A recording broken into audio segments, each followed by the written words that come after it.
¿Quieres que tus vídeos lleguen a todo el mundo sin hablar 50 idiomas? Hoy te enseño cómo internacionalizar tu canal de YouTube usando solo las herramientas oficiales de Studio.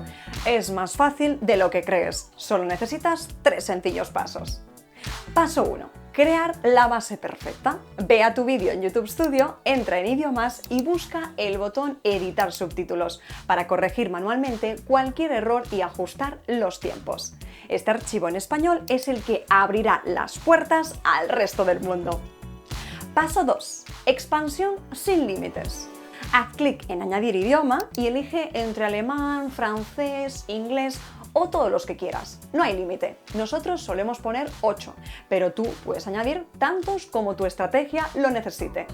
Una vez selecciones el idioma, dale a Añadir en la sección Subtítulos manuales y a continuación clica en Traducir automáticamente. Y por último, paso 3, el poder de la traducción automática.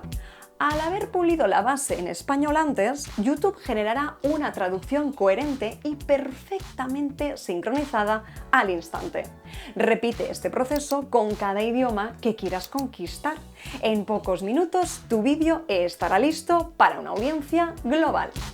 Así de sencillo es romper las barreras del idioma y atraer visitas de otros países. Si este truco te ha gustado, no olvides darle a me gusta y suscríbete a Unonet para no perderte nuestros próximos vídeos. ¡A por ese público internacional!